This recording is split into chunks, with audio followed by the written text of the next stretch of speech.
7:35 po ng gabi. Ulan po ngayon. Thank you Lord at umuulan na. May kasamang kidlat. Kanina, malakas ang mga kulog. Buti na lang, tumila na. Ano? Oh, nadiligan ang mga halaman ko. Yun. May kasamang hangin.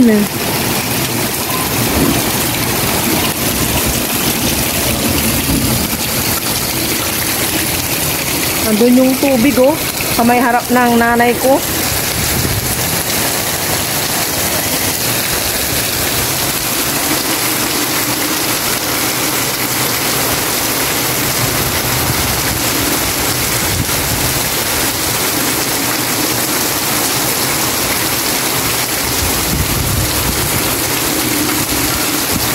Hello everyone, good morning po sa inyong lahat. And then, God bless po sa inyong lahat. It's Friday. Kakatapos ko lang nagkape at nagtinapay. Yung tinapay pasalubong sa amin ng aking nanay. Nandito na sila. Dumating sila kagabi is mga around 9. Buti na lang hindi sila naabutan ng napakalakas na ulan kagabi. Huminto na. Tsaka dumating na sila. Pero kanina ko lang sila nakita itong umaga. Tulog na tulog pa si Aya. Mamaya pupunta kami ng bayan. Pagupitan ko siya and then bili ng doorknob. Kasi yung sa may kwarto namin parang balustrade na yun. Minsan nakalat. Nag-open din siya mag-isa. And then sa may cabinet namin dyan, bibiling ko ng handle kasi masira na yata. Kaya bibili ko na. And then magtitingin na rin ako ng sando ni Aya. Kasi sa pagpasok niya sa school for grade 4, anuhin ko na siya, pagsasanduhin na. Dahil dalaga na si Aya. Ito yung pasalubong ng nanay ko, bigay sa akin. Sabi ni Aya, ito dilis na may mani. Yan. Ito avocado. Tinapay, prang, peso. Tapos to, sa basta nila to binili for sure. Yan, may mga mangungut-ngut na naman kami ni Aya. Gising na po pala si Aya. Good morning niya. Good morning. Gising na gising. Magmuni-muni kaya. Tapos punta tayo ng bayan. Ay, maliligo muna tayo pala bago punta ng bayan. Diyan ka lang ha. Check ko yung aking cortina. Ito yung binili kong cortina ulit sa room namin ni Papa Ryan. Parang dirty white siyang kulay. Tapos ganito yung mga niya, nakaborda-borda. 4 na piraso sa kwarto namin ni Papa Ryan. Kahapon to dumating and then nilabhan ko rin sa kahapon. Hapon na kaya hindi rin to natuyo. Tapos dito ko na lang siya sinampay. Malinis naman tong terrace dito at dito ang hangin. Kaya nalinisan sa ng tubig ng ulan. Ayan.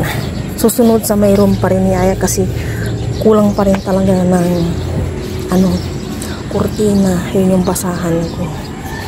Yung araw pa sulpot-sulpot pa. Wala pa talagang araw.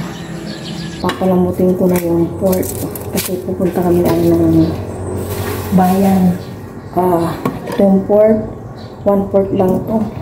Nakugasan ko na. Yung sibuyas tsaka kamatis na lang prepare ko. Lutuin ko kasi ngayon is tabi yung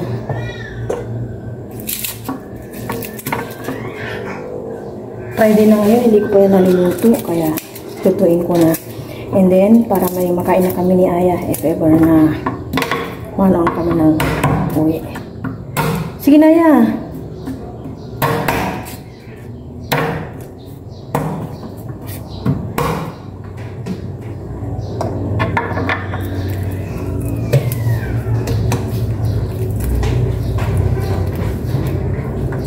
Damihan ng bawang para masarap ang aking opoy pork. Sana magustuhan to ni Aya. Diba ya? Opo. Para nag-alinlangan si Aya sa mga.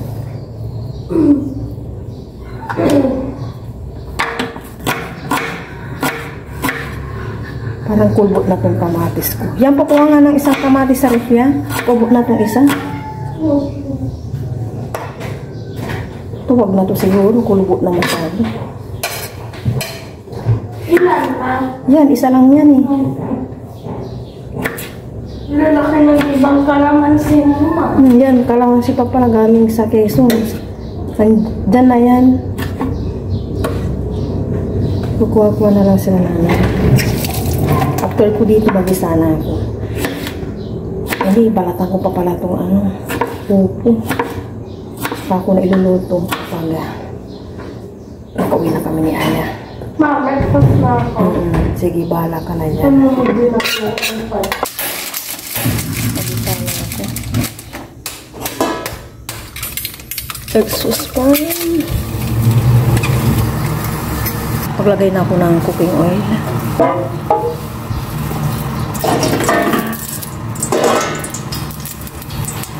Gisa ko na ang bawang.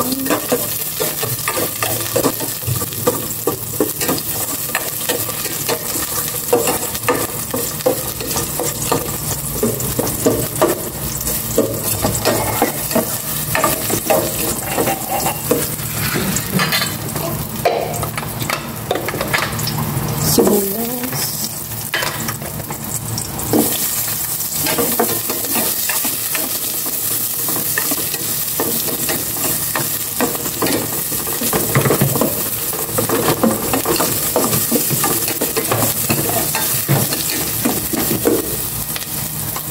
Tomato.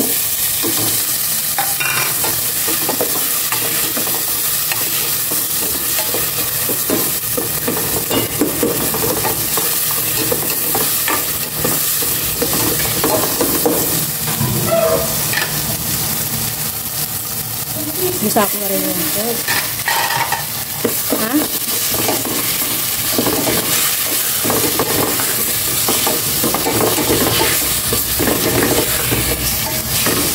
Magisa ko na itong maini. Lalagay na ako ng asin, tsaka tubig. Yan.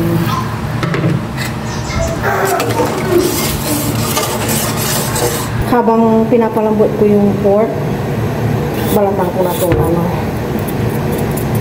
pupo, and then slicing ko na ito mamaya. Hiwa-hiwain. Balikan.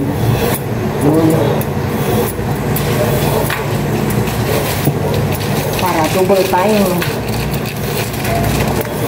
Nagbe-breakfast na si Aya ng pasalubong ni nanay. Hindi siya same niya, iba. Ano? Oh, kumakas na ng another biscuit. Yung binili natin sa mga Hindi yung breakfast. yung chips, banana. Hindi yung breakfast, Sige na, skyflix ka dun. Itirno mo sa Milo. Yung wala lang po.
Kukulitan yung mag-ama.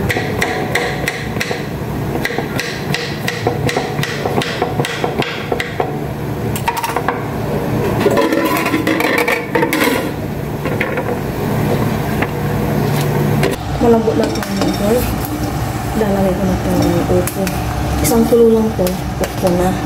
And then, alis na kami kasi ni Aya. Nakaligo lang kami dalawa. Lutuin ko lang ito ulit. Pag nandito kami.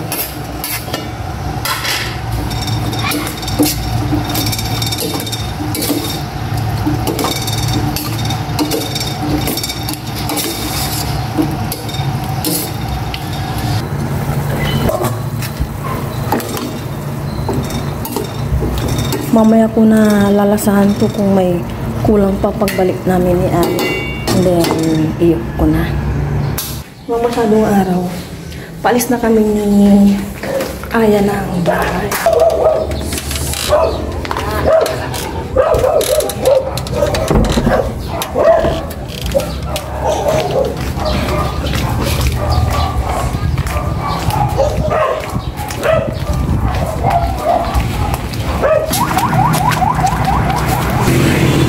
Nag-aabang na kami ng masasakyan na papunta ng bayan.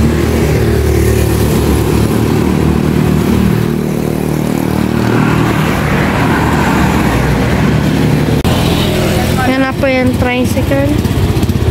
Nakasakay na po kami ng mama.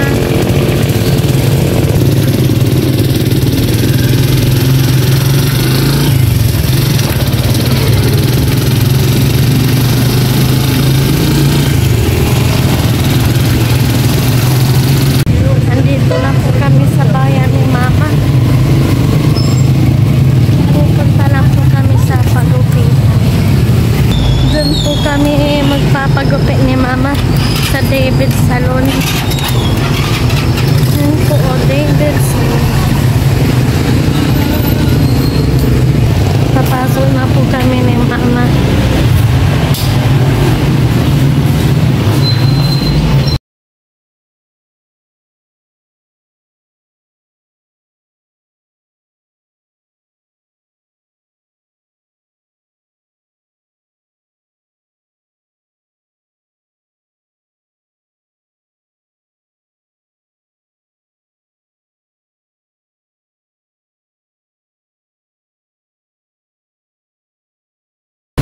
Tapos nang nagupitan si Aya, lumabas lang kami may music po sa loob, kaya hindi rin ako makapag-video dyan sa may loob. Naka-music sila. Ayan.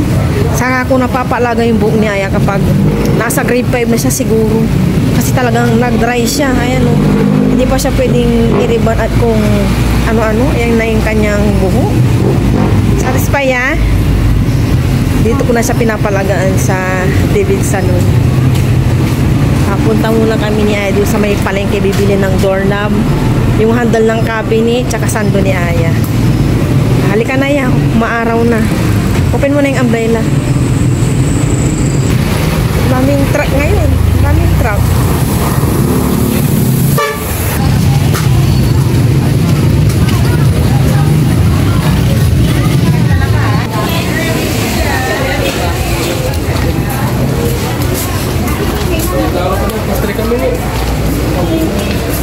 Diretso ka sa may way ng ano ya, Emporium. Doon tayo. Yung doorknob nga, tsaka yung handle ng cabinet. Daming buong din sa kanina. Parang ang daming tao po ngayon. Ano pa lang Friday? Parang palengke day na.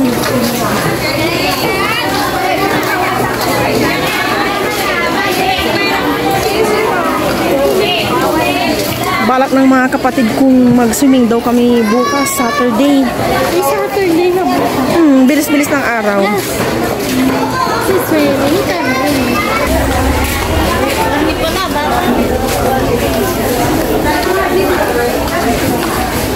Good morning. Kabir ko mga banta. Bili ka. Yung payong niya, mainit na naman doon. Hindi yan Oo. Takot kami ni Aya sa araw. Sayang ang lotion. Hindi, mainit po talaga as in. Oo. Nakauwi na kami ni Aya. Wala pang 1 minute. Inon ko na itong iniwan kong upo kanina. Then ayan si Aya. Nagsasain na siya. Pinaghugas ko ng bigas. Check ko na po yung aking ginisang upo sa pork. Tikman ko na. Kasi kanina hindi ko alam kung okay na yung lasa niya. Asin na lang yung kulang. Then okay na. Bumili lang kami ng notebook. Ay, notebook. Papel po ni Aya. Ayan, 3 piraso lang muna. nung last na grade 2 niya, isang bundle binili namin, siguro almost 10 yun. May natira pa. Ito, 3 lang muna. Pang grade 4 na papel. Tapos, yan, nag-ready na ako ng ano naman ni Aya, envelope para sa card. Excited. Stuck lang naman. At sigurado na. Tapos, ito yung doorknob. Hindi na kami nakapag-video doon kasi may music. And ito, ballpen ni Aya. Dalawa. Ay nanong ko sa kanya. Dalawang gagamitin mo. Dalawang black and then isang red. Kasi, pilot na yung pinili ko para maganda yung pagkakasulat niya. Huwag na huwag mo babagsa. Yung pencil case niya nung grade 2. Ay, grade 3. Ano ba yan? Gagamitin Kanina niya. ako mag-grade. Nalabahan ko na. Theater po yung ilaw doon, anak. And then, ito, sa closet, kasi tumutulo na. Yung mga may tumutulo. Ito, ipit-ipit. And then, glue niya. Tabi mo na ito, anak. Ano yun, ma? Kasi ito, paano lang daw niya eraser kasi bubura-bura na siya sa, pang ano to bang erase nga to? Oh, pen aid to, correction tape, ang tawag. Buksan ko na. Oo. Huwag na muna, hindi na nagagamitin. Isa ka na. Ngayon. Saka na, pag-gagamitin na talaga. Diyan, itabi mo muna. Pag samasakay mo, kunin mo yung pencil case mo. Sige na. Sige na. Maigi na yung maayos na mga gamit. Ito, papalitan ko sa kapatid ko pag-bili sa bilis. May doon, natin. Tapos yung pansit yan. Pansit na naman, puro pansit. Pero isa balang po isa. Lagi na. Lagay mo sa pansit, mo, please? 11:15. May oras pa kami. For sure po yun yung aking mga kurtina mamaya. Check ko.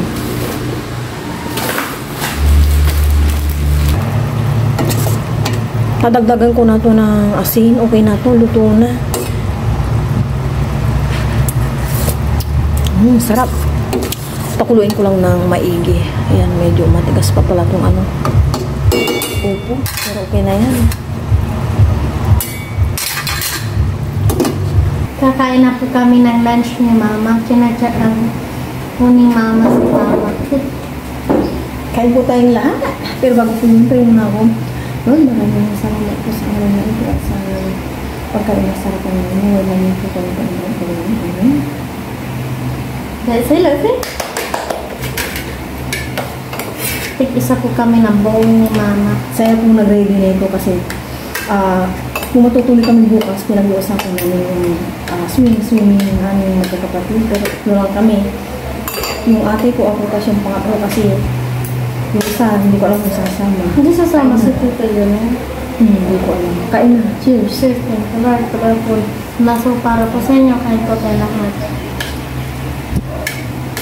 Ang init-init pa ng kanin. Masarap mo. Ma? Saka ng pork lang. Walang pork siya. Ayan, nagsandok din ako ng walang pork na.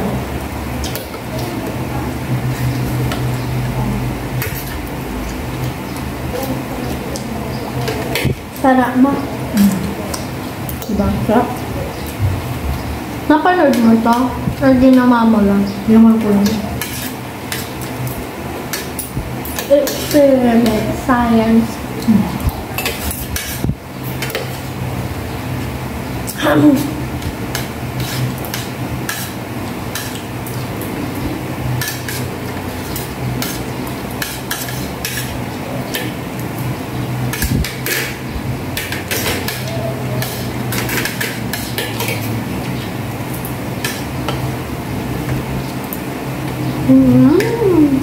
First time kong lutuin ba ito? Hindi Kasi malas tanghon. Ito sa tapang. Makulimlim pa rin po dito sa amin. Kanina umano yung araw pero nawala siya. Sana makulim na yung swimming namin magkakapatid. Sana hindi mo lang bukas.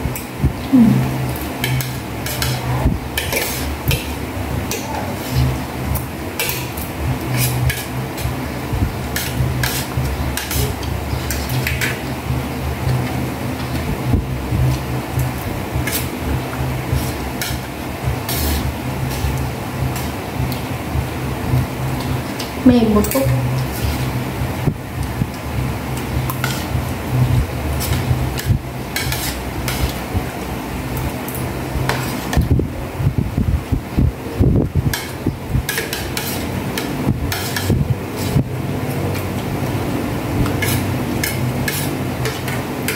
Bakit wala pa?